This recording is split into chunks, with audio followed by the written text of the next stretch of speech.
What's the best way to handle trolls on social media? Well, there's 2 points of view on that. Nobody's asked me that before. One point is you have to allow them to have the opinion, even if you disagree with it, and understand that when they leave a comment, the algorithm doesn't care.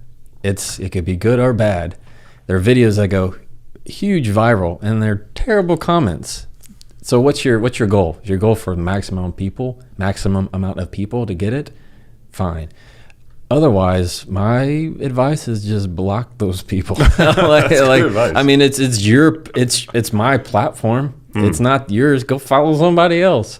I mean, it's as simple as that. But what you can't do is say, all right, I have 100 comments, but one person said something negative. You can't allow that one to outweigh the positive of the others, the other 99. And that's what happens is all of a sudden I'm giving that one review, like on my book, for example. My book will be out in March, and there's already, I think, like one review on Amazon. It's a fake review. They haven't seen my book, but yet it's a negative review. And I was like, I need to go and report this. The book's not even out. How could they do this? They're lying.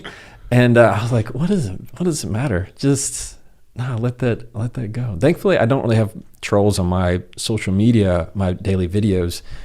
I just have a wonderful, wonderful community of people. But every once in a while, I've had one, and it's just it could be a bot for all, it's really the people who are for you will always support you, but the people who are against you will just be against you. Yeah, I mean, most of the time it's not an issue, but sometimes your content, I'm sure you've experienced. I mean, you've got a massive, social media footprints. Like sometimes your content reaches the audience that you didn't intend for it to reach. Yeah. No doubt. Yeah, there's people that are very outspoken in their different opinions and their disagreement, and that's not a bad thing. It's just if you get to where you're obsessing over the negative comments, that's unhealthy. You have to be able to take a little bit of it. And sometimes there's truth in the criticism. Sometimes it's the other person just wants to feel heard, so they need to say it. That aspect of human nature, though, it's so annoying that we tend to perseverate on the one negative. You could have 100 positive reviews, but it's that one negative review that keeps you up at night. Yeah, I think it's because it feeds those hidden insecurities.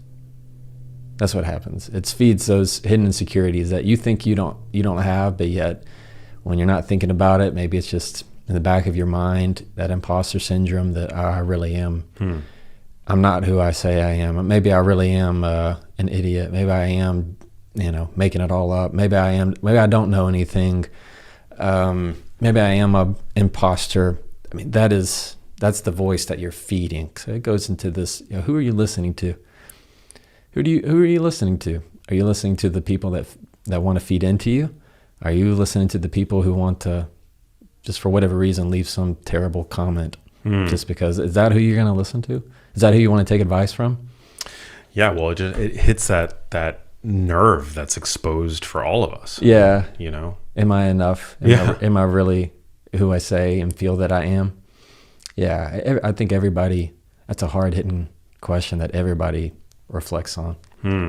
Well, so many people are eagerly anticipating the next conversation. I mean, I'm so excited. Thanks, man. For it. Yeah. Who'd you write the book for? Like who out there stands to gain the most from picking it up? Yeah, I wrote it for the people who asked for it, and that was my followers. I'm on social media when over time people say, you should write a book. You should write a book. And I thought, well, I guess I'll write a book. I mean, I didn't know anything about it. And slowly I thought I was going to self-publish a book, and then got into traditional publishing, which you know all about. And it's just a different world that I've learned. I feel like I just went through a roller coaster ride. And I wrote it for the people that are constantly looking how they're going to have that next conversation with that so-and-so. Like they've had plenty of conversations with that mother-in-law. They want to know how to handle the next one.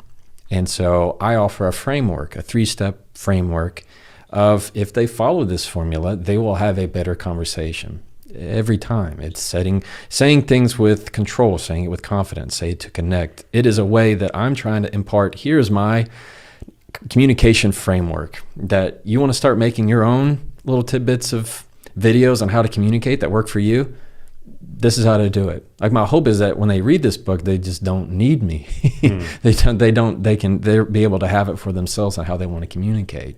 It's teaching them all the things that they were never taught in school. You know, we were taught how to, we weren't even taught how to do taxes or, you know what I mean? Yeah. The most important things I feel like in our life, I can tell you everything about Texas history, and I can state some really random physics facts, and I can't remember calculus, but just being able to have a heart-to-heart with somebody, how to handle a conversation with grace and kindness, even in the face of absolute just oppressiveness, is a skill that you have to learn and be developed. Wow.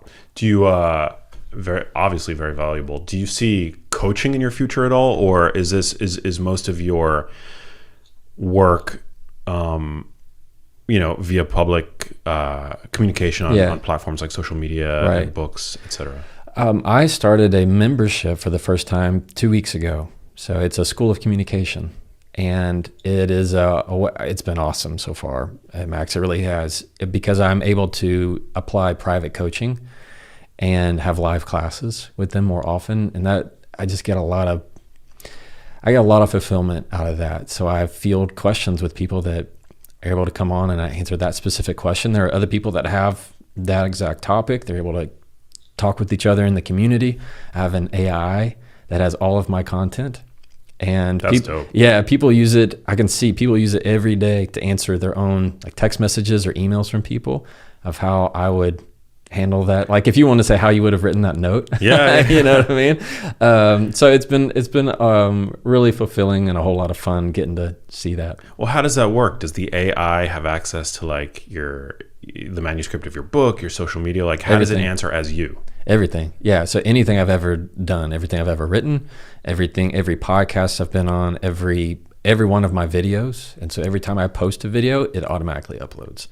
Whoa. And so it's, and I'm able to give it, parameters of this is how you want to be able to respond. I like it being very short and concise rather than giving these long ones. And then also it's not a large language model like ChatGPT where it kind of hallucinates and pulls things from the internet, which you want to hear. Mine's small language, meaning it's only going to pull exactly what I know. So if you're asking me the square root of 1,000,005, Jefferson's not going to know. And there's ways that I have it to respond that if I don't know the question, it pushes to the email and I'll get the question if it's one I want to answer. So it's fun. It's really, really cool. And I've gotten a lot of amazing reviews on it early out the gate, but I've also made mistakes too. So we're just slowly starting to learn and finagle. But the biggest thing about it is I'm able to help people in real time. And that's just cool because social media, I don't have any connection to them, but here in the membership, like I'm able to meet them. I get to know their background. I get to know Susan from Kansas City. I'm able to know Noelle from like Anchorage, Alaska, like all over the world. So it's really, really cool to be able to do that. It's a blessing. That's so dope. Is there a particular demographic that you find that your work resonates more strongly with? I mean, is it like single guys looking for a date? Is it couples? Yeah. It is.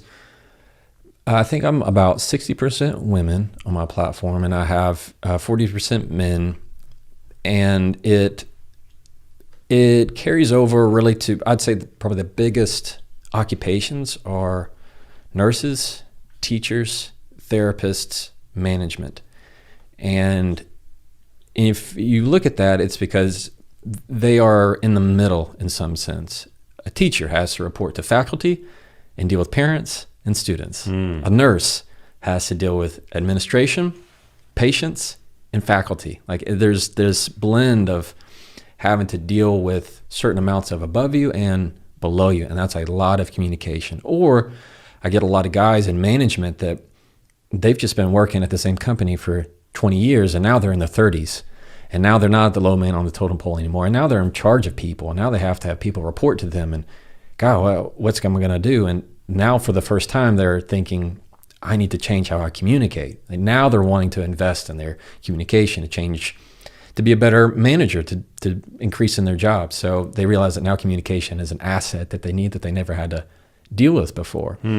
And that's what I see a lot of. What's crazy is just all over the world, it's just all over the place. Like one of my top demographics is like Sydney and Melbourne, like in Australia. Huge.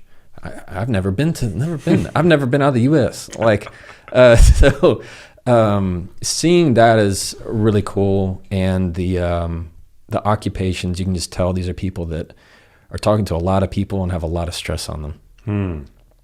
Yeah, I mean, and those are, you've listed off some really important professions. I mean, teachers, nurses. Yeah, they're people that craft our communities. I mean, they craft humans. That's what teaches, who we are and who we want to be. Even with therapists, a lot of the time they ask if they can help use some of my techniques to teach, their patients, and that's a huge honor. Every day, I'm like, yeah, absolutely. So it's cool to be able to affect real change, and it started in my car with my phone.